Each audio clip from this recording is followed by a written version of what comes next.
All right, hello everyone. This is Jessie Corcoran. Thank you so much for joining us today for our third and final webinar in this series.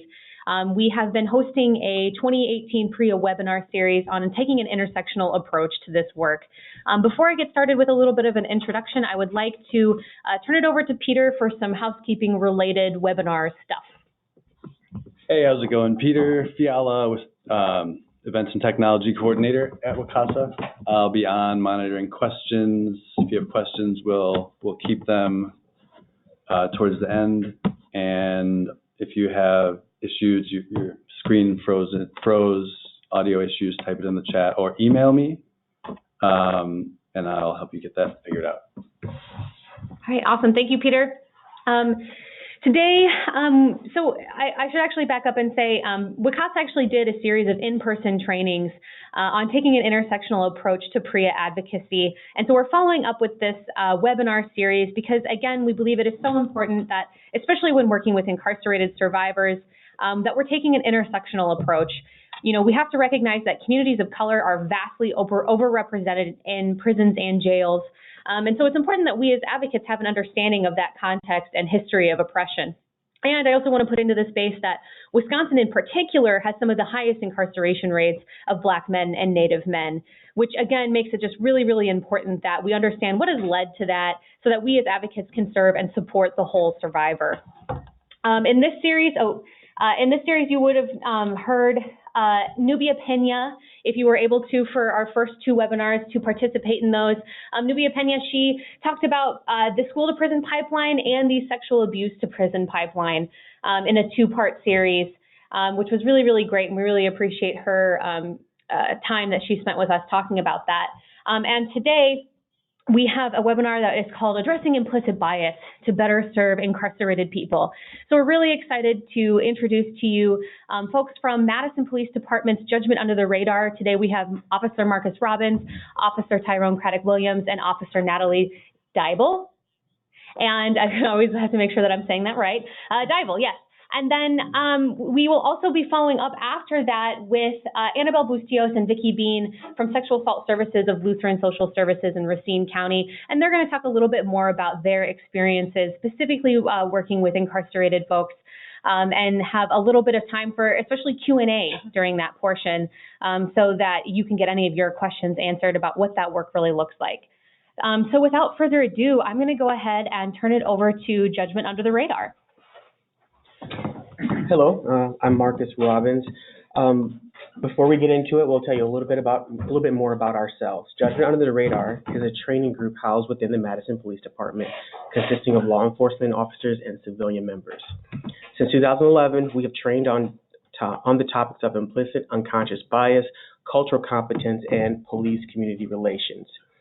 Our group understands that bias trainings can be personal, private, and oftentimes uncomfortable to some members or to some people. So for the next few minutes, we encourage you to step out of your comfort zone and share and contribute whatever you can. Okay, our learning objectives for today is we're going to define implicit bias and its effects for you. We're going to investigate the nexus between bias, rape culture, and the court system. And lastly, we're going to seek to understand the impact of inherited trauma on sexual assault survivors.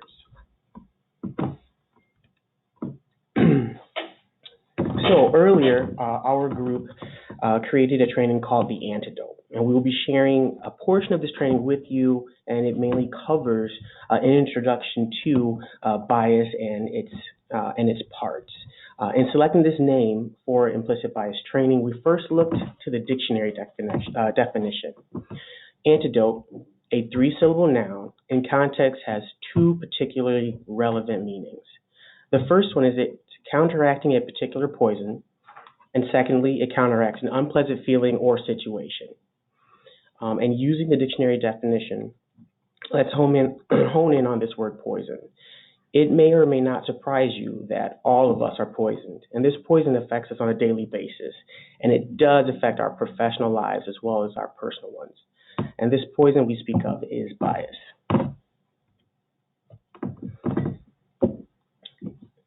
Bias. First, we're going to define that for you. I have two dictionary versions. The first is bias is an inclination of temperament or outlook, especially a personal and sometimes unreasoned judgment, prejudice. Our second, from Merriam-Webster, is going to be prejudice in favor of or against one thing, person, or group compared with another, usually in a way considered to be unfair. Explicit bias refers to the attitudes and beliefs we have about a person or group on a conscious level. And we can pretty easily identify what bias looks like and sounds like in its explicit form. For example, if I go to a Packers versus Lions matchup this season, you might guess that I won't be too shy about my allegiances. My hometown's Detroit, so when I went to the stadium, I would be dressed in blue and silver. Now, this bias of mine will certainly color the way I see otherwise objective rules of the game. I won't be the only spectator to cheer calls that go in favor of my team, the Detroit Lions, and to boo and to cry unfavorable calls that favor the Packers. But no matter how objectively they are, it's my bias that's in action there. Bias from a sportsman's perspective is relatively harmless. If I were given the latitude to officiate the same game, that might be a problem. Okay, now we're going to implicit bias. Implicit bias is the unconscious attribution of particular qualities to a member of a certain social group. Implicit stereotypes are all influenced by experience and are based on learning associations between various qualities and social categories, including race or gender. Within this definition, you see that not only do attitudes, preferences, and aversions operate at subconscious levels, but they can impact what we do or how we do it. Implicit bias can have explicit consequences, and we will explore that some more. But first, we're going to cover a couple of more things. What makes bias so difficult to talk about? Conversations centering around one's or a group's biases are personal, they're sometimes a breach of privacy, and they are almost always uncomfortable. There are other barriers as well, such as being labeled as racist or prejudiced, anti-feminist, and a myriad other of undesirable labels that hold the possibility of affecting one's professional and personal success. Okay, this slide right here is in there because we thought it was funny, but well, most people thought it was funny. I didn't, but one of my colleagues did, so I put it in here in homage to him. But what I took from this slide is that what it does in an indirect way is it point out one of the many biases exhibited here in the United States, the preference for speaking the English language over that of any other.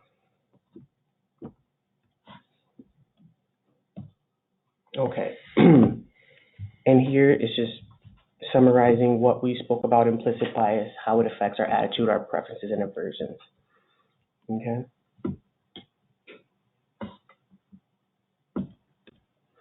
Okay, now we're going to talk about the science. Now, I understand that you guys were sent and asked to complete some implicit association tests. So the concept behind these tests were that any two concepts that were tightly associated in our brains, we have the tendency to sort together very easily. And it also showed that our brains have more difficulty sorting together loosely associated concepts. And taking this concept into account, it shows that a study shows that implicit bias affects things such as callbacks after resumes, awkward body language, hiring of men over women, cutting of student organization budgets, treatments for heart attacks, and even the police's use of force. Okay, so now that I spoke cerebrally about implicit bias and explicit bias, I'm going to get a little touchy-feely about it. So I want to touch on diversity and inclusion. The takeaway is a person's feelings that they're being treated differently because of a personal quality or characteristic is diminishing to their self-esteem, their sense of self, and their sense of belonging. keep in mind that just like in this training, the workplace should be a safe place for the sharing of thoughts. And that being said, inclusion is felt through what you say, how you say it, and to whom you say it to. So when the situations arise, and you have that opportunity to discuss race, gender, culture, religion, I encourage you to. Oh, I do have an example of implicit bias. I'm going to stop here to share it with you. So I was in my second year at the Madison Police Department, and I just got off probation, meaning that I could police alone. And I was excited about that. So I had a call at one of our local hospitals.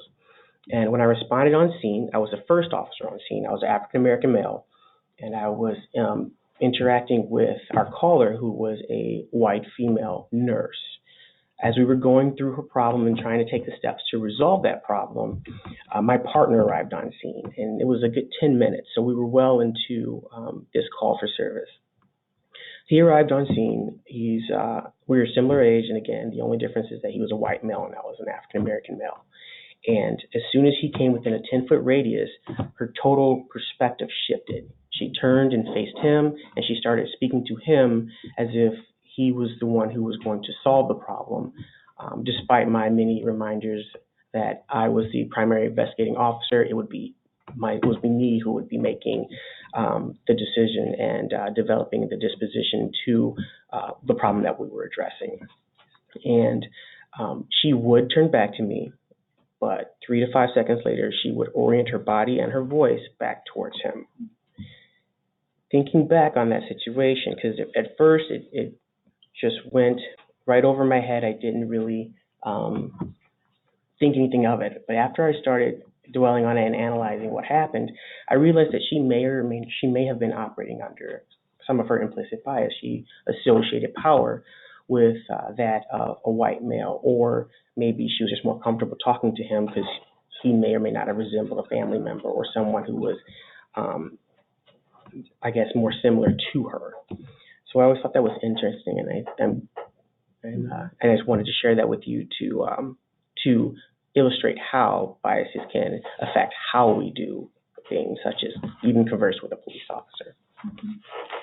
And we're going to pause now because we will be sending out a question to all of you that we would ask you to respond to via the phone. So that should be popping up right now.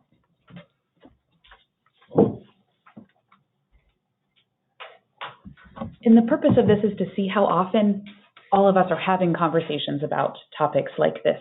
It certainly is very relevant in the news. We're having a cultural, I would say, moment of discourse around a lot of these issues. And something that we see all of the time as police officers is that we are privileged to serve every member of the community, regardless of how much money they have, what job they do, what they look like, where they live. And so on any given day, we come into contact with, I would argue, some of the broadest spectrums of the public in terms of our professional lives. And it's one of the reasons that we've become so passionate about doing implicit bias training, because we often become the gatekeepers of people in their own neighborhoods who are willing to use the power of the state with us in that guise as police officers to frankly inflict their bias on some of their other neighbors or people that they find undesirable. And so we know that that is one of the first steps in the criminal justice system itself in terms of how people who are from out groups or have been discriminated against in the past become involved in the criminal justice system to begin with. And so I know that many of you are working as advocates and as investigating officers who often on a daily basis investigate sexual assault and abuse claims. We, first of all, want to thank you for all of the work that you do. We know how difficult that is, and especially working with survivors who are in prison. As police officers, we come into contact with people who are either on their way to potentially being convicted of a crime or are on probation or parole. And so we often get to speak with them about their experiences. And we do know that not only does that school to prison pipeline exist, but very much there is a sexual assault and sexual abuse to prison pipeline. And we are doing our best to combat that on a police level, and really are looking forward to any questions you have, especially for us as police, as we move forward with this presentation. So my name is Natalie Deibel, and I've been a Madison police officer for nearly 4 years now. Before that, I was a history professor, and I studied the history of sexual assault and also reproduction among early European immigrants to the New World and their interactions with Native Americans, and also the start of chattel slavery in the colonies. So I might throw a few kind of nerdy historical things in here as we go along, so I appreciate you all the time, probably. I appreciate your forbearance with that.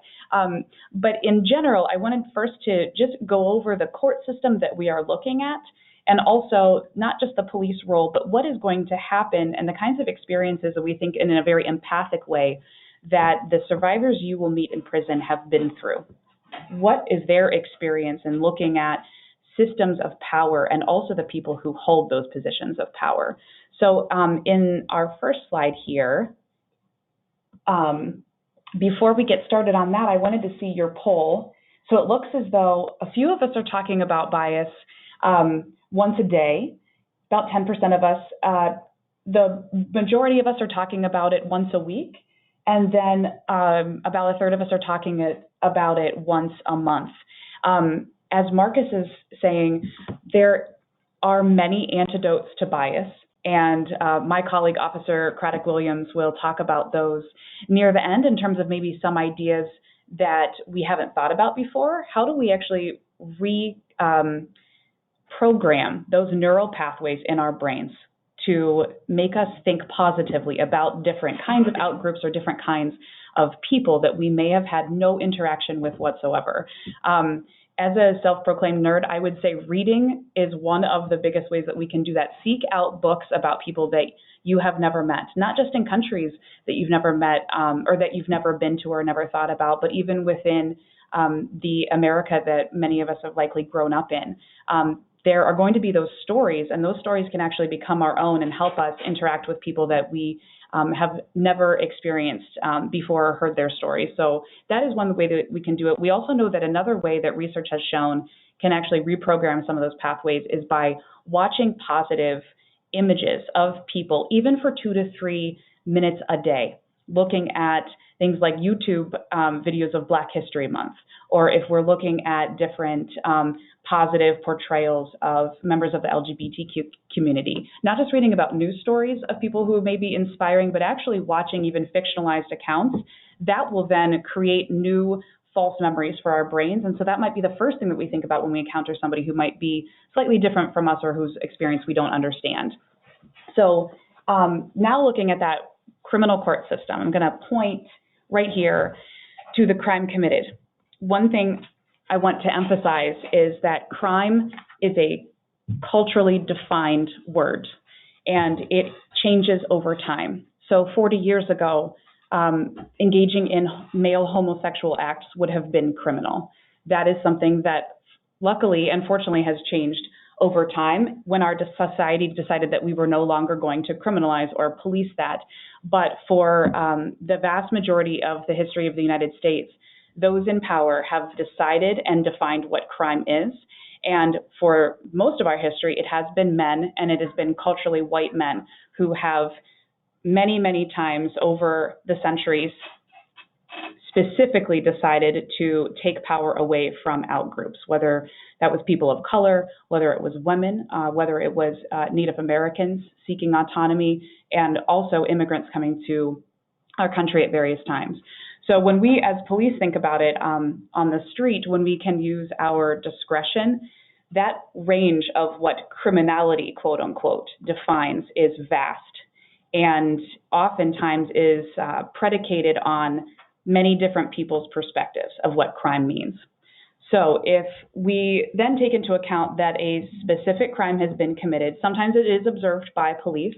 There may be someone who, and you may hear some of this language when you're working with survivors in jails, maybe they broke their bail conditions. Maybe they had conditions from the court not to be doing something, or they have abrogated some of their rules placed on them through their probation or parole, and that may be what ends up having them sent back to prison to serve out their sentence.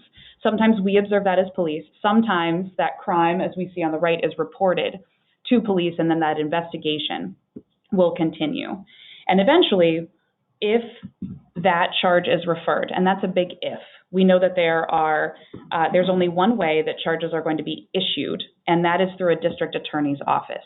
As police, we can investigate, we can refer charges against people for crimes that we believe that they have committed according to the statutory definition, but unless a district attorney's office decides to issue those charges, police agencies have no control over those. And so there are definitely two large decision points, and you may often have seen this in your role as advocates.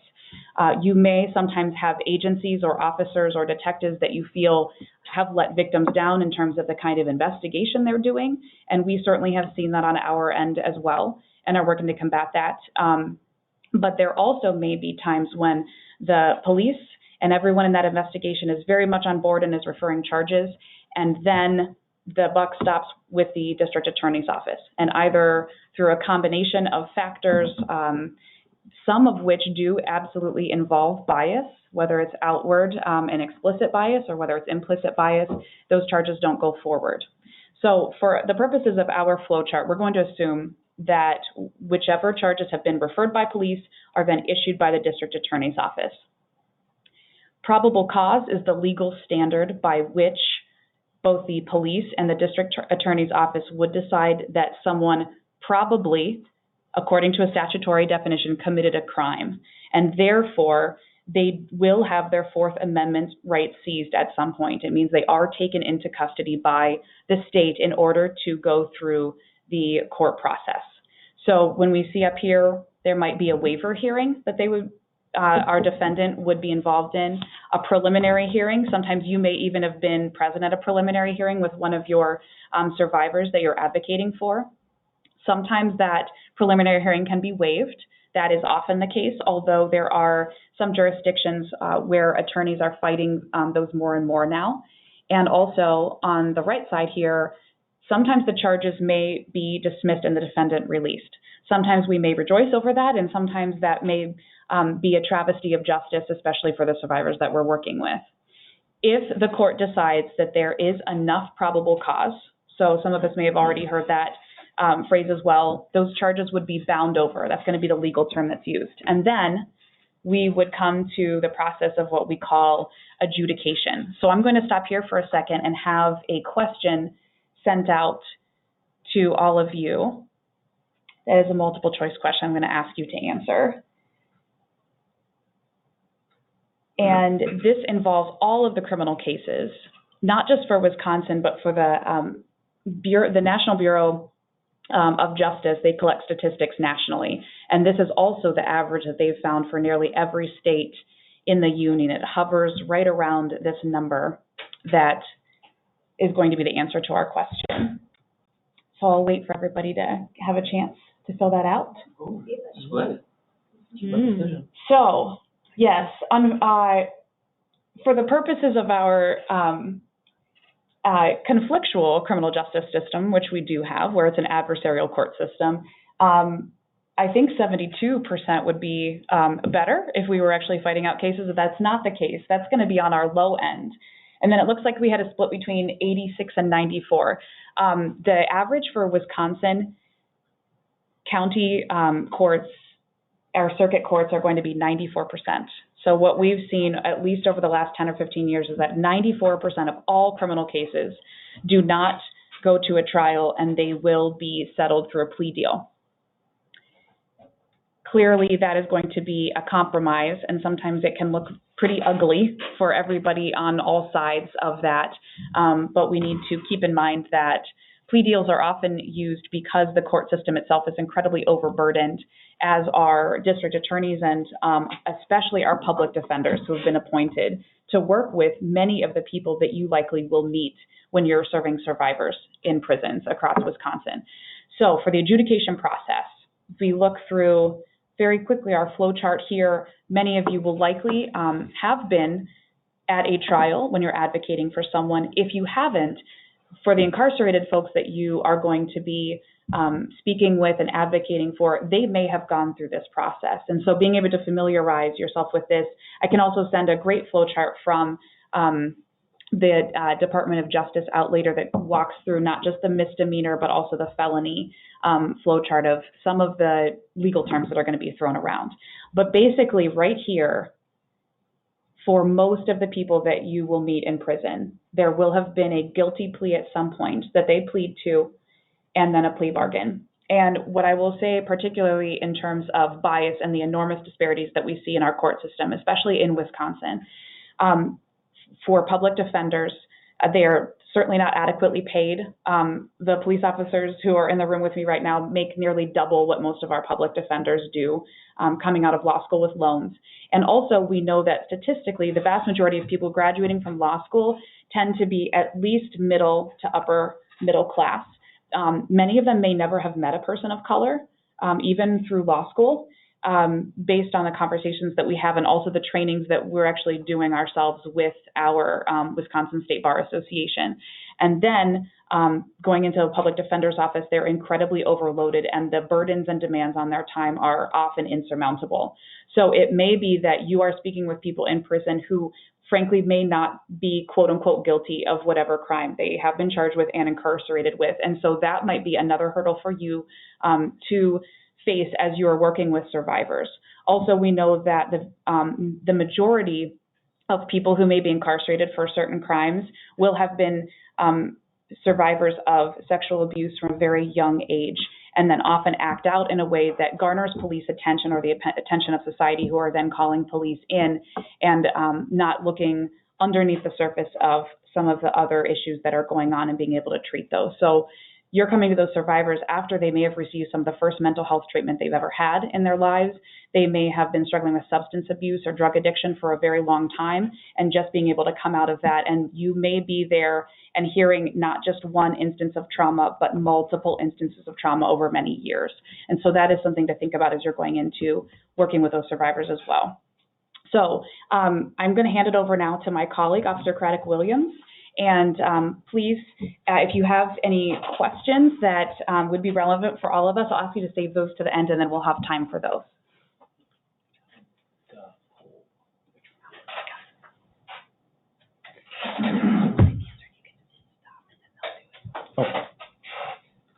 Hello, I'm Officer Tyrone Cratic Williams. I'm in the same class as Officer Deibel, so I'll be going on 4 years with the Madison Police Department. I was raised in Madison and also in Chicago, Illinois. Come from a very diverse background. Before being an officer, I worked for a nonprofit teaching financial education and employment education to high school youth, and I graduated from Edgewood College with an art degree. So a very diverse range of skills that I've acquired, but all to help better this cause and understanding and betterment for other people. I'm here to talk about trying to understand the nuances between sexual assault reporting and disadvantaged communities. Today we're targeting incarcerated populations, but before we get into that, I just wanted to take a step back and focus on some generalities that everyday people who aren't incarcerated may face as challenges to reporting or thinking about reporting sexual assault. But before, there's a poll that I would like you guys to look through and answer. And so, according to RAIN, what percentage of sexual assault survivors reported their assault to police?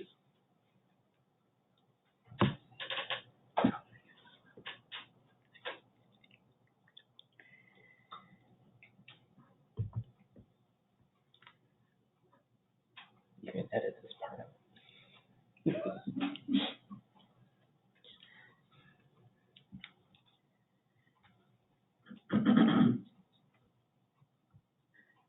All right. Yeah, majority got it right on. It's about 31%. So there's a, how do you show the screen back?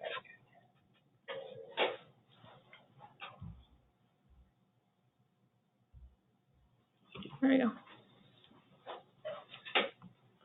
So there's a vast system of reporting sexual assaults that are underreported on a national scale. And so, like I mentioned earlier, before focusing on disadvantaged communities, some generalities that people face when thinking about reporting sexual assault, both men and women, include judging how some people are dressed, was there alcohol or drugs involved, there may be fear of retaliation, threats of intimidation. Someone may be embarrassed to testify and place all of their personal information and be vulnerable in the court system that's documented in public information. Someone's identity may be covered through initials, but in a small town or through some investigative measures, most people can attempt to figure out who these victims are and try to identify them. And someone may also be fearful of exposing a possible pregnancy or revealing sexually transmitted diseases. And so when focusing on communities of color, we should also consider other factors that are at play with these issues of reporting or potentially reporting sexual assault. Here in Dane County, as we mentioned earlier, we have some of the highest incarceration rates among Black males. And so from my personal experience as a police officer working patrol and having conversations and taking calls for service, preventing Black males, especially Black male fathers, from going into the criminal justice system is a major influence on why some crimes go unreported, including sexual assault. And so breaking up the Black families and keeping Black men in the community is something that's huge, and I'm going to hit on that a little bit more a little bit later. Other interactions and challenges may be abuse, previous negative impact, interactions with law enforcement. If someone has previously been arrested before and they've been through the system, that can be a challenge for them on continuing to go into that system. There could be financial and emotional dependence. There could be children in common. Another big one that I've seen are a no snitch policy within a family or neighborhood. People tend to keep things in the neighborhood or they'll handle it themselves. There could be religious traditions in play. People could be worried, especially now with the national media, with police use of force when when officers are responding to calls and how their interaction are. And the biggest one that I've seen is the fear of losing a community that is a crucial part of your identity, whether that's within church, school, or within your friends or family.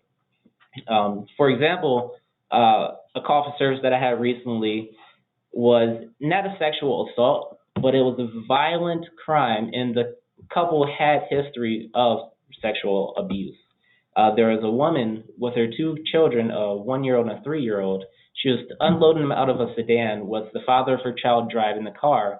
The car was parked at the time, and as she's in the back seat after unloading the kids and placing them just a few feet away from the car in a parking lot, she's leaning over in the car, and the father of her child decides to drive away.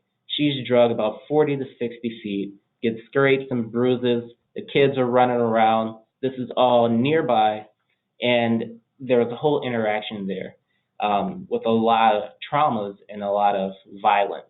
And so as I'm taking the report, she mentioned that she didn't wish jail upon anybody.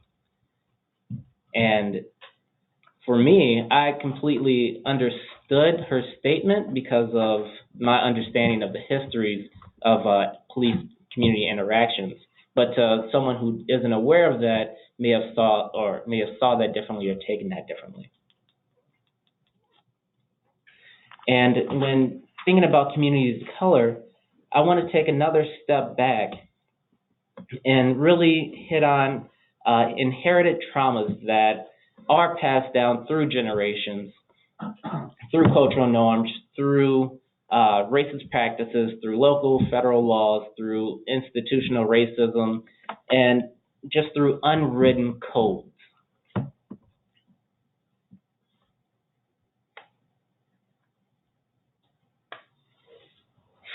And so I want to highlight some of the root causes as to why these are at play. And by doing that, going back to the legalized American slavery system that affected Black people for a very long time. And so in looking into some inherited traumas that have been implicitly passed down throughout generations, it's implicit because most slave communities relied on communicating through unwritten codes and oral history, mostly through song and storytelling. This was mainly due to the extreme racism preventing and subjugating people to harsh punishment when they attempted to learn how to read and write. So we were kind of forced into this. And also many slaves came from various communities with different languages and different cultures. And so they had to work out a system amongst themselves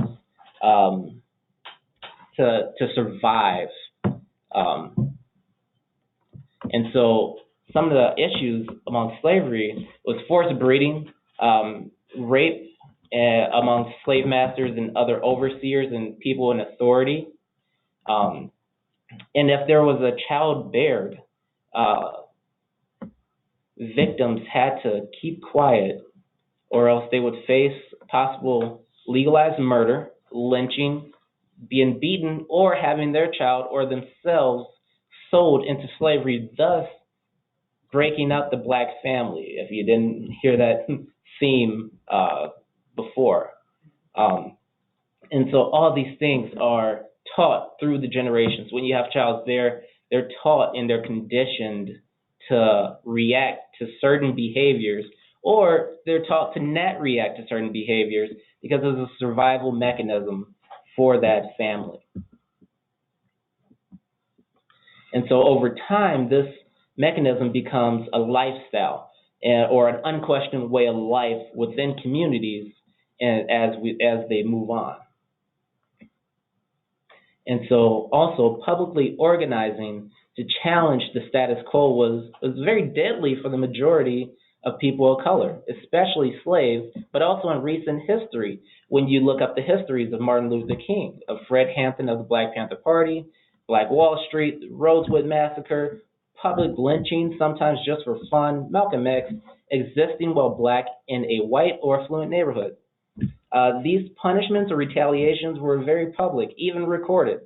Just Google public lynchings and it'll look like your local farmer's market. Families had friends, loved ones, classmates pulled from home, jail, or the streets and were never seen again. Living patriarchs are still too scared to report or even talk about traumas decades later due to extreme fear of retaliation. When asking why someone doesn't trust the police or the systems of authority in reporting crimes or sexual assault, you have to think about the systems of authority were the ones doing the oppression. And for today's example, when you look up the recent history of the Black Lives Matter group or the FBI attempting to conduct surveillance on Black identity activists, mass deportations, et cetera, you have to think of these things and how it affects the people who are paying attention to these things or being directly affected, and how they respond when wanting to report traumas or being vulnerable. Since slavery only ended about 154 years ago, it's about 2 generations ago, these unwritten rules are still passed down today to survive. Not to mention after slavery, with sharecropping, segregation with Jim Crow, Black people not having rights for a very long time, the KKK, unequal public education, redlining with housing discrimination, unfair laws that were against drugs, the criminalization of crack and opioid addiction, when it was a majority Black people, Sandra Bland, I can go on and on. And so I'm just highlighting these things so that we are aware and coming from an informed place when someone's hesitant or is a challenge in working with through a community of color. I also wanted to bring home just some recent cases, both locally and publicly, amongst sexual assault against prominent men. I'm doing this because I want to highlight the community response and how this can have an effect on people reporting. And so this case is Shelton Kincaid. Kincaid was just convicted for sexual assault of 2 girls over the course of time in the 90s. Kincaid was known in Madison and Dane County as a prominent basketball coach at West High School. This is all public information. And so Kincaid was convicted of the assaulting of 2 women, but over time he has gained this prominence as a community member in Madison. And so what I did, I pulled some highlights from social media and from the news where the community has essentially continued to support Kincaid even after revealing this information. The former principal of West High School mentioned that he can return to the community and he felt let down. Someone mentioned, I love and appreciate Shelton Kincaid regardless. And so these things are public and they are affecting, indirectly affecting victims who see this, potential victims who may want to come forward. How is that going to affect them down the road or now? There was very little support for the actual victims in this case, where the judge actually in the court case in his sentencing called out the community who was there mostly to support Kincaid, asking where was the support for the victims. And we all know Brock Turner, the swimmer who essentially got a very light sentence. I want to highlight his dad's letter. I took an excerpt from the letter where the paragraph shows Turner's dad asking for leniency for 20 minutes of action and how this can affect the rest of Turner's life. Again, just things to show in today's age how these things are affecting everyday people who aren't incarcerated.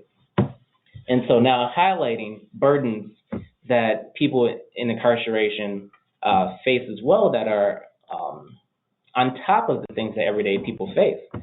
Sometimes these things are difficult to prove when reporting in a prison system. There may be retaliation, codes of silence. If it's against an allegation against a guard or staff, there may be a code of silence there or retaliation against that prisoner.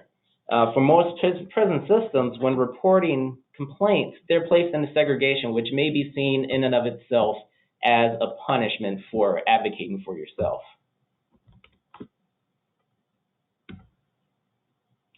And so in moving forward, how do we work together to combat this? There are several things called the ways to combat implicit bias. And so one could be perspective taking and really taking yourself and putting yourself in the shoes of someone else, increasing opportunities for contact, going out of your comfort zone and having courageous conversations and really learning about someone whose culture is different than yours and really gaining a individualized approach and understanding of that person as an individual and understanding their background. Reverse stereotyping, when you see a group of people, instead of thinking of the negative stereotypes, proactively think of the positive negative type, and individualization, seeing people as individuals first. And so my goal is to have all of us have a trauma-informed, individualized approach when working with disadvantaged communities and knowing these things and understanding the underlying current as for today's issues. Thank you. Thank you. And just to add one thing I think that all of us have learned as police officers over time, the only time I ever had someone attack me was when I was relatively new and I pretended as though I understood what they were going through, instead of being very honest and upfront right away and saying, I genuinely don't understand, but I'm here to help and listen. And I think that when we are working with people, especially in the throes of an extremely traumatic event, the colleagues that I really love and respect, many of whom are in the room today, that is how we start out that conversation, and we mean it. And we have learned over time, but we're never going to be able to take all of those people's experiences and stories. And so we start from that position of ignorance and that admission of ignorance, and then we move forward with that in a way to connect with someone. So I know we are a little over time, but if there are any questions that people would like to send in, we are happy to answer those as well. Yeah, feel free to type in the questions or chat box if you have some questions. While we're waiting for those to roll in, why don't we, we'll turn the controls over to Vicki and Annabell of LSS so that they can get their presentation pulled up. But please, if you have any questions, type into the chat or questions box now.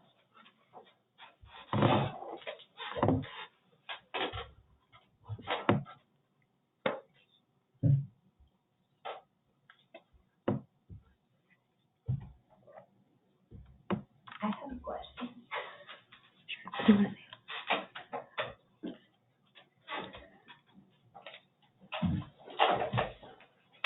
I see simple questions.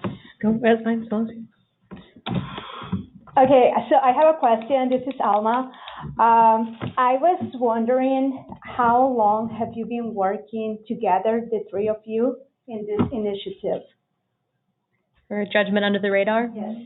Together about 3 years. 3 years. Mm-hmm. Okay. It's existed, several other officers and detectives started it in 2011. Okay. And then when we joined the department, we came in and worked together.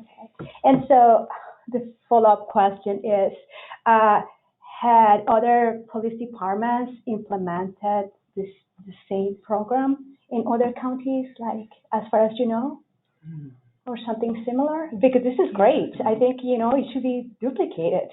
That's what we would like.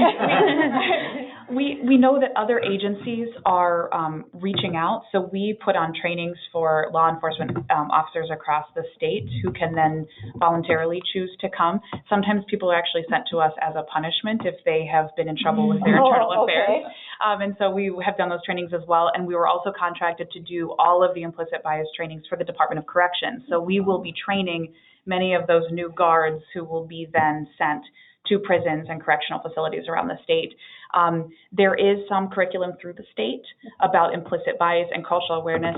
Frankly, it has a long way to go. And so we don't know of any specific agency that has something like we do, but that's why we're asked to go to a lot of different agencies as well. So. Okay. So my feelings personally are that well, first I want to preface this by saying that it's always the actions of somewhat few that colors, the large majority of it. So 90% of police officers get into the job for the right reasons, but that 10%, they sometimes do not, and they take actions that are negative. So that's how I feel in this. I think that this officer, yes, his actions has contributed to, has added to the negative anti-police sentiment that's already present. It's probably a little bit worse now, but I feel that he should be singled out as an individual, and he should be responsible for his individual actions. And I mean that's kind of my take on it. Be, I guess, what's the word? Be cognizant and aware of other people's actions, and of course that transparency of policing is very, very important for this very reason. But and I want to piggyback, like I completely agree, and I'm in a mindset of controlling what I can control. When officers do something negative or make a charging decision that someone doesn't like, I'm in the mindset that I am going to continue to approach my individualized approach, and I know that the wave of whether that's going to be easier or not ebbs and flows constantly.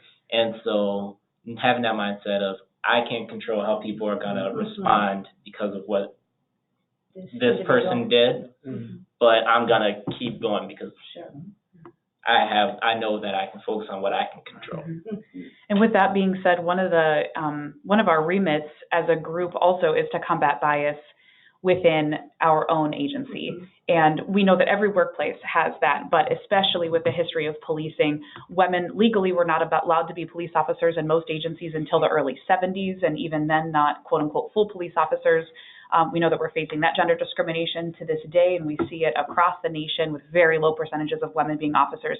But also, our officers of color often experience sometimes very insidious implicit bias constantly. And so it's interesting, too, when you bring that up, that sometimes there may be white officers perpetrating exactly these same crimes, but they literally fly under the radar, which is why our group's name is Judgment Under the Radar, because of that. And that's also something that we do consider a lot as well. Are officers of color or women being disciplined more? Are they garnering more complaints from society in general because we're facing all of these structural inherent biases too? Thank you so much. Yes, thank you. We do have one more question that came in. The question is, what have you learned that is imperative for boots on the ground organizations?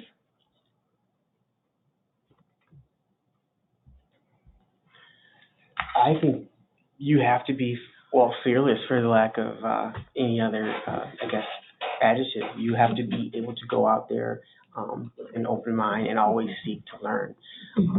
I say it's I don't know, you go through life with a student mindset, you're always learning, always adding to your knowledge base. And as long as you are willing to do that, you will most likely be fine.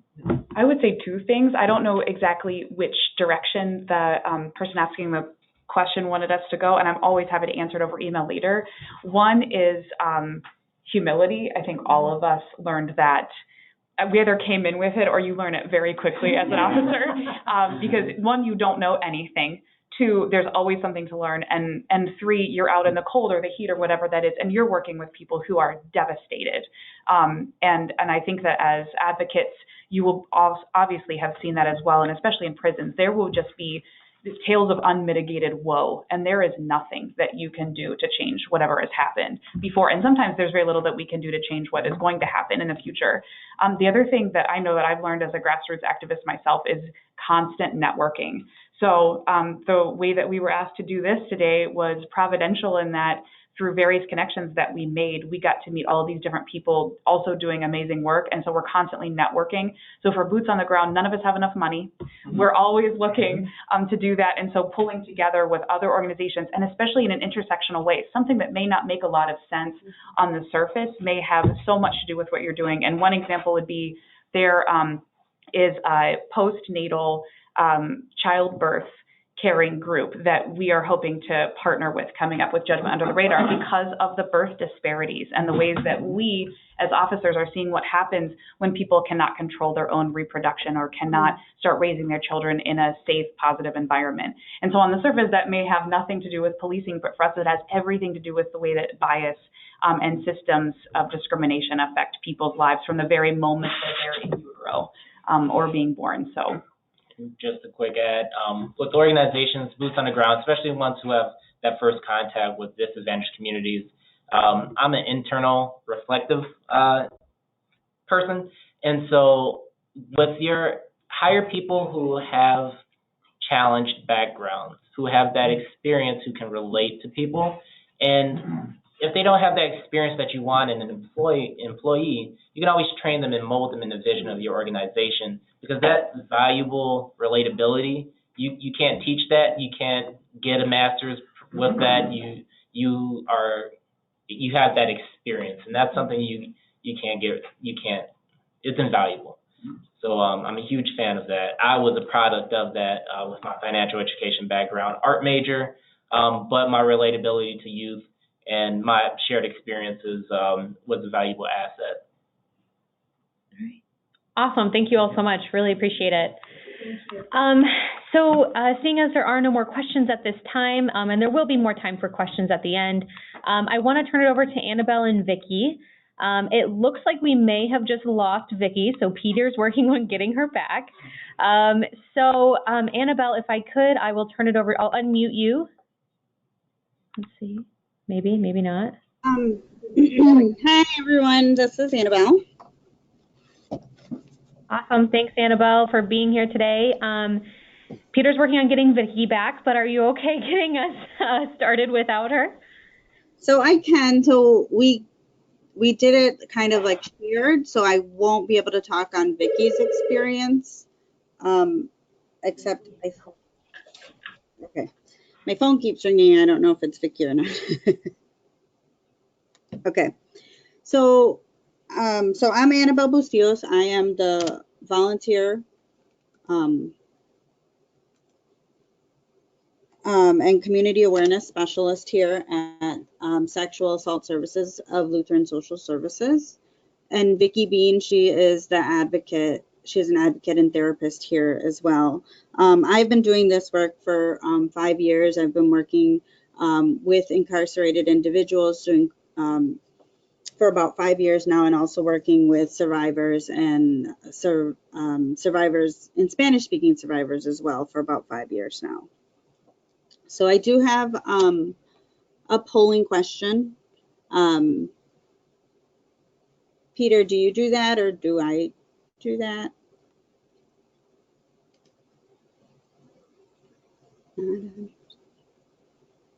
Sorry, give us one moment, Annabell. We're working on it. Sure, I know. I'm sorry. It's trying to do a lot of things.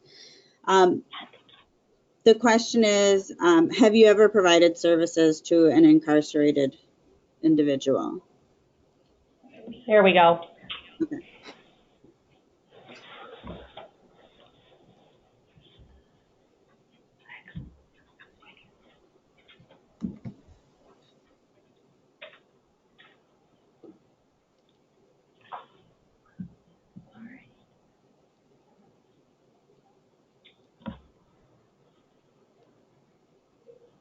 All right, and the results are that about 77% of folks on the webinar have provided services to an incarcerated person. Okay, awesome. So we do have quite a few people who have provided services to incarcerated individuals. We're really just looking to see how many people on here have had experiences working with incarcerated individuals and how many hadn't. So I can talk a little bit about my experiences and the work that I've done with incarcerated individuals. So I started out doing a one-time masculinity presentation for incarcerated individuals, and it was 2 activities that helped examine how our culture defines masculinity and how that narrow definition of masculinity can create a culture where violence is accepted and validated. And we did 2 different activities. One was the man box, which helped men explore how men are socialized to be quote unquote real men in our society. And then we also did a second activity called the Continuum of Harm, which offered different scenarios and asked men to rate them on a scale. And then we did this to help individuals see, the different harmful behaviors that there are, and then also to hopefully increase bystander intervention. And I did this presentation both in English and in Spanish. So to Spanish-speaking individuals who are incarcerated and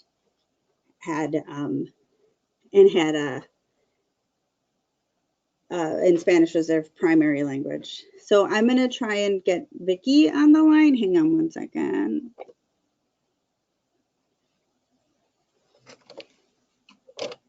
Vicki? Yep. Okay. Can everybody hear Vicki? Can you say something, Vicki? Can you guys hear me? Or yes, we can. Okay. So sorry, you guys, it just went down. So what we're doing is I have Vicki on speaker, so she'll be able to hear me. She won't be able to see the presentation, but I think she printed out and she'll be able to. Yes, I did. Okay.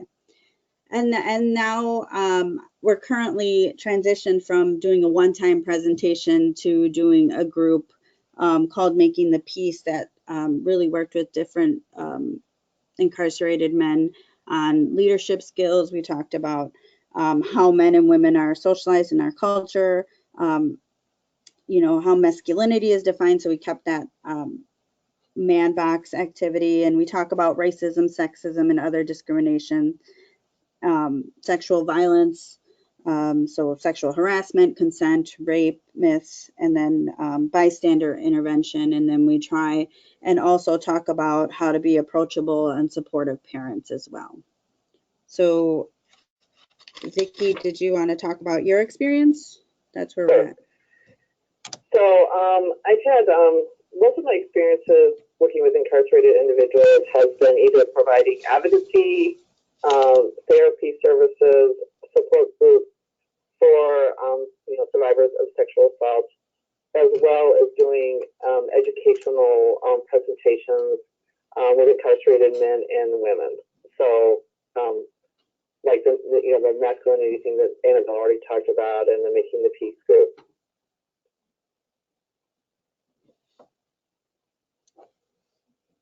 Okay, so now I didn't know if you wanted me to expand more on that, but it's okay. So now we have a second polling question. yeah. So the second polling question was, on a scale of 1 to 5, with 5 being very comfortable, how comfortable do you feel about providing services to incarcerated individuals? And then the second question, which would be like the more open-ended question, what are some of your fears, anxieties, or biases about working with incarcerated individuals? So we'll just give everybody a minute or two to respond to that. And then Annabell, just let me know when Sure. it comes up.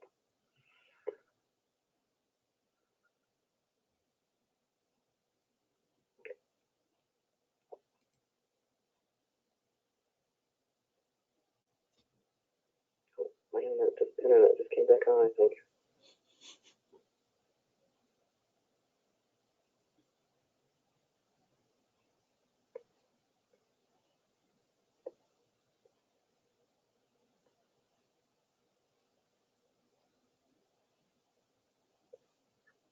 Do we have an answer for that, or?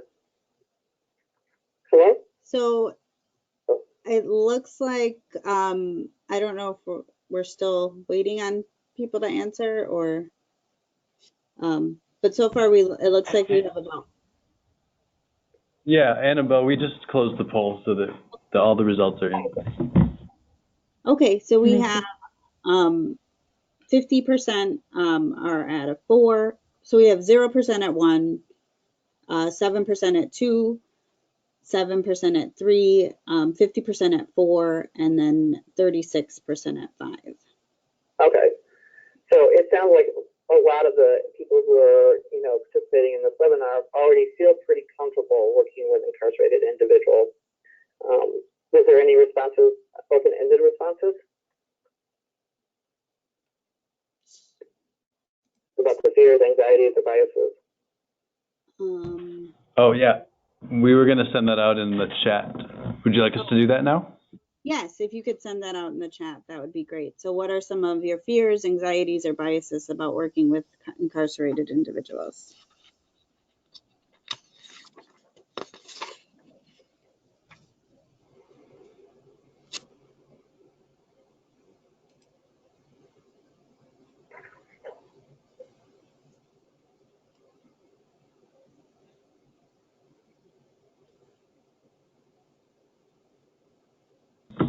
We'll give people just a few more seconds to respond. Thank you.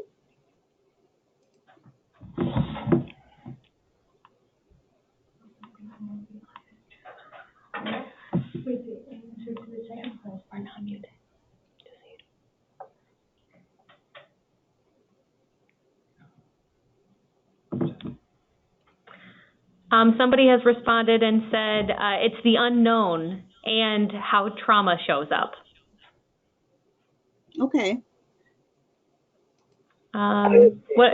The unknown, like not knowing what you're walking into, you know, I would say that that's something that has been something that I experienced too, for sure. Yeah. Others that folks have, type into the chat or questions box, you know, your fears, anxieties, or biases about working with incarcerated individuals? Right, definitely trying to recognize those fears or those biases that you might have before you go in and work with incarcerated individuals is, yeah, definitely something I've experienced at least. Okay, well, thank you, everyone. There's another one. Somebody said also fear of being manipulated. Mm-hmm. Yeah. Yes. Yep. I would valid. say that, when we have to go and do like this volunteer orientation training session every 2 years to work, I think that's what they do in our area. You have to attend this like 2 to 3 hour training session where they talk about those things. And whenever I go to that, we recently just had to go to that. I think that kind of brings it back to me, like, oh my gosh, these people could be trying to manipulate me, and I need to have really strong and healthy boundaries so that doesn't happen. So I think in our experience, Annabell and I both feel like it's helpful to go that every 2 years because there is sort of like, it puts a little check on like, yes, this is something you need to be aware of. You need to have, strong boundaries. Mm-hmm. I would say we can go on to the next slide, I guess. Yep, go ahead, Vicki. Okay. So this is where I was going to talk. We kind of want to just talk about sort of like our first day and sort of like our thoughts or feelings about what it was like. I can say that I've been working with incarcerated individuals for quite a while. Even when I was at a previous agency in Kenosha County, I had gone into some women's institutions, a youth one and as well as an adult one, and provided support groups as well as individual advocacy or therapy. And I'm having a hard time even thinking about like the first day, but I don't remember having a tremendous amount of anxiety or fear around that. But I do remember really clearly the first time I went into an institution to work with incarcerated men, and this was to provide education programming. And my anxiety was just sort of like off the charts, like, oh my gosh, I'm in this room with a bunch of convicts and they're all men kind of thing. Like, like my fear and anxiety around that, like, am I going to be safe kind of thing? Am I going to be in any sort of danger? That sort of thing. It was really like, I still really remember that really clearly, like having a lot of fear around that. And the person I was replacing who was doing this program before, said, don't worry, I won't tell them your last name. I won't tell them your last name. And she right away introduced me with my last name. I was like, oh my goodness gracious, like, I had this like fear or anxiety. Anyway, so that was sort of my experience. Yeah, so I had that same fear and anxiety that first day. I remember quite clearly going in there and not knowing if I was going to be safe, what it was going to be like. And, and the same thing happened when I went in to do a presentation in Spanish. And I even asked Vicki to come with me to do my first Spanish presentation, even though she doesn't speak Spanish and wouldn't understand anything I said. But it really was just the comfort of having her there because she had been there before, and not wanting to be alone and that unknown. And I think, we all have, some of those biases and fears and anxieties. And I think, speaking on the biases, when we do our groups, we don't ask, we don't want to know why individuals are incarcerated for fear of some of those biases that might show up if we know why they're there, without meeting them, without getting to know them first. Once we're there and we know them, if they want to share their experiences or why they're there, then, that's different. But we ask the group, the person in charge of the group, to not tell us why they're there, because we recognize that we could potentially have some biases against somebody because of maybe the crime that they committed. Yes, I agree with that completely. Yeah, good point. And I would say generally also speaking, like when I work with somebody individually, either for advocacy or therapy services, for, survivors, so-called survivors, that have a PREA case, a prison, rape elimination case, they usually don't disclose that to me, and that's not something that we talk about, and that's not something that the institution relates to me either. I think it's important for me not to know that going in. Sometimes they disclose that, sometimes they don't. So, I think we can go to the next slide. Yep. So how we feel now, and so for myself, I feel like this experience of working with incarcerated individuals has been, I don't want to call it a blessing, but like such an awesome learning experience for me that I feel like, first of all, it's been so great to be able to learn about, sexual violence or prevention or stuff from men is an opportunity that I don't usually get to have to really spend a lot of time talking with men about violence or reducing violence or prevention, things like that. I feel like that I have so much more compassion as a human being from this work that I've done with working with incarcerated individuals. I feel like that it has helped me to recognize biases as well as, the implicit biases, as well as also maybe try to start to overcome some of those. And so I think it's helped me to be a better human being. And I'm grateful for that. I think it was I'm grateful for that opportunity that these individuals have trusted us enough to share,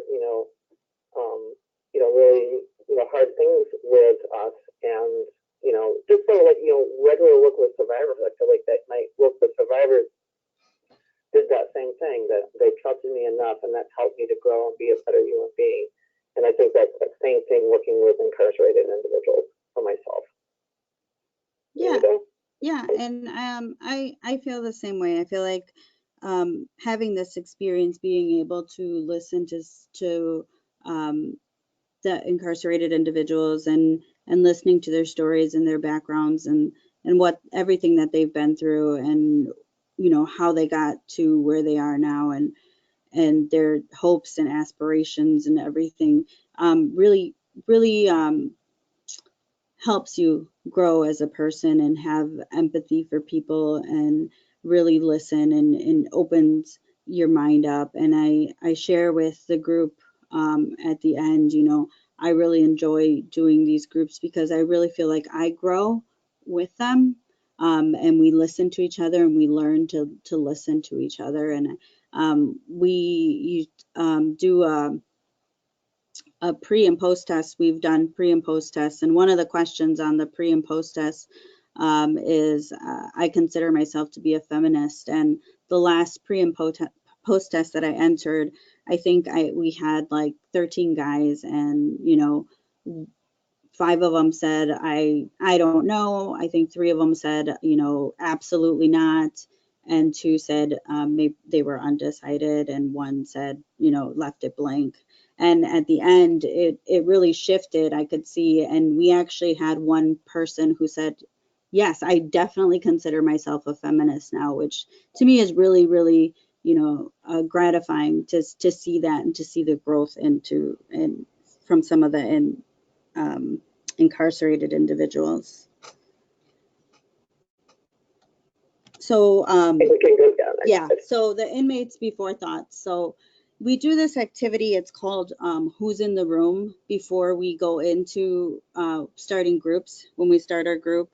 And we really ask them, and it's kind of to check those biases that they might have and that we might have, so that they know we're coming in there and we know we have biases, and we know that they have biases, and we want to get those out there in the open so that we can talk about them. And some of the thoughts that they've had, we just kind of wanted to share. So, we've had people say they must care because they are volunteering. They also sometimes think that we're victims of crimes, because why else would we do this work unless we were victims of crimes? Some of them are skeptical. We've had people say facilitators are either nuts or great. And would we be willing to work with a blind person? So we have had, we currently are in a group with somebody who is blind, and he has his own thoughts and fears about being blind and about how he's viewed.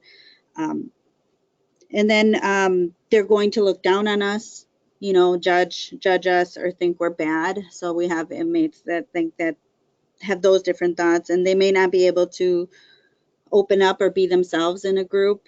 The cultural differences between like the facilitators and the individuals, the incarcerated individuals. So how we're different culturally. So they're thinking, you know, viewing us one way and saying, how can you know what I've experienced? And then they also think that we're there to do sex offender treatment. So those are just some of the different thoughts that they might have and that we go through and talk about beforehand and kind of, you know, say, this isn't why we're here. We really want to listen and grow together. And we do also talk about sort of like our first sort of like, you know, potentially our biases or what we have, you know, some past experiences, our biases, like our first fears when we came in and our anxieties about that too. And then generally, you know, this is not something I've spent a lot of time talking about when I'm working with an individual person, but generally what I most hear from the individuals that I work with either the individual advocacy or the therapy is that they just really ask for outside services because they do not trust the services at the facility. So they want an outside advocate or an outside counselor to come in because they don't trust those the individuals in there, and they tend to be very appreciative. Like, you know, thank you for coming in. It's how helpful that is. So. Yeah, and then I just kind of wanted to share about my experience at an outreach table. We had an outreach table at an institution, and our service is called Sexual Assault Services of Lutheran Social Services. And when I was at the table, it said that it had a little sign that said it, and you kind of had to get somewhat close to read that sign. But all of the inmates in the institution, they really avoided my table like it was the plague, because there was some stigma with sexual assault services. And they, not because of like the people that knew me that had been in the group before, they came up to the table, but people who didn't know about our services in the group that we provided would come up to where they could read it, and then they would shake their heads and shake their hands and say, oh, I don't need that, or I wouldn't need that, and just shy away from the table. So we just kind of wanted to share that because it just kind of shows like some of the biases that other incarcerated individuals have within the institution. So. And then, so just back us up, and I know we're running short on time, so we might go a little bit faster. You know, really just with the individuals that we work with, they just really share a lot of appreciation. They just really appreciate both with the group as well as with, you know, with individuals I work with on a one-to-one sort of basis. This appreciation of coming in, and I would say somewhat of a surprise that it's helpful. And then I think Annabell's going to touch on some of the afterthoughts with the group guys. Yeah, so they learn to see us as like real people, and they've said that their eyes are opened and that they're glad they stuck it through, because there are some challenging topics that we go through, and they've been pleasantly surprised. And one thing is that they say they've learned to look through a different lens, which I feel is really key to being able to understand each other. So some examples of biases that that happen in the institutions. We had an incarcerated individual, one of our group members, say that he was incarcerated in a rural white Wisconsin area, and so a large majority of the staff was white staff who had probably never seen or interacted with people of color, and the institution was a majority of people of color. And so this was a white individual who had never put that together until we were having a discussion about race and racism and privilege.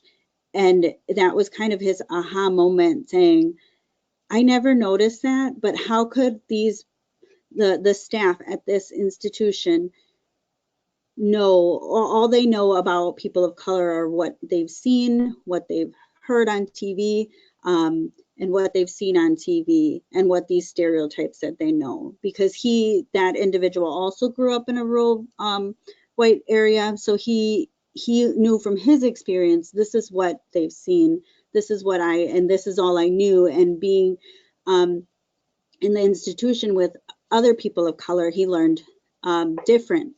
He learned that they're people, that they help, that, when he needed help, other individuals helped him regardless of race. So it was kind of like an aha moment for him. And these are the kinds of conversations that we have about racism and privilege.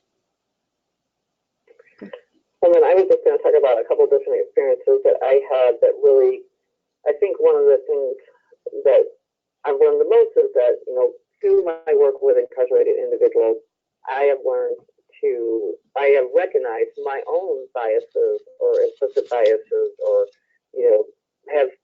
there's been moments where I've been challenged, like, wait a minute. So one of the experiences was I was working on one-on-one with an individual, and when I go into the institutions, a lot of times I used to always take my keys and my driver's license in and just kind of, leave them on the floor beside me or on the table or whatever. And I had an incarcerated individual ask to see what my picture was on my driver's license. And I picked it up and I showed it. And then I had this like, oh my God, this person's an incarcerated individual and your address is on there. And I had this really strong reaction that I wouldn't have had that same strong reaction with if it was somebody I was seeing at my office. And so it helped me to, hey, wait a minute, Vicki, you need to pay attention to that. And then I also had this experience where somebody came up and asked me about and this was the first time I went into that group I told you guys about before, where I was working with incarcerated men. And my coworkers told me she wasn't going to share my last name, and then she did. And I had somebody walk up and say, hey, are you related to so-and-so? And it was somebody I was related to, and I had this like, oh my God, should I be honest? What should I say? Like, I had this like fear, and so those are just my own personal experiences of like recognizing my own sort of biases or anxieties. Yeah, and then I received a letter from someone in the institution, and it wasn't a scary letter or anything like that. It really was. It was a letter in Spanish because I did presentations in Spanish, and I read the letter. I think they were just asking for resources and information and stuff like that.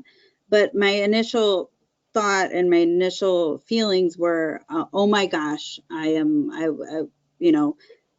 what is in this letter? What's going to happen? This is somebody from the institution, which is, me recognizing some of the biases that I might have about incarcerated individuals. And once I opened it and read it, it was just somebody asking for resources. I couldn't reply to the letter because I had to adhere to the institution's rules, which say that they can't communicate via letter with me. But I turned it over and asked the staff at the institution to provide those services to that individual. So, and then. Yeah, I don't know, I'm just recognizing it is 11:30. You guys want us to wrap this up? Yeah, we can. Or should we just go to questions if anybody has questions? Yeah, we can kind of skip over some of those the challenges, but we can go to questions, I think.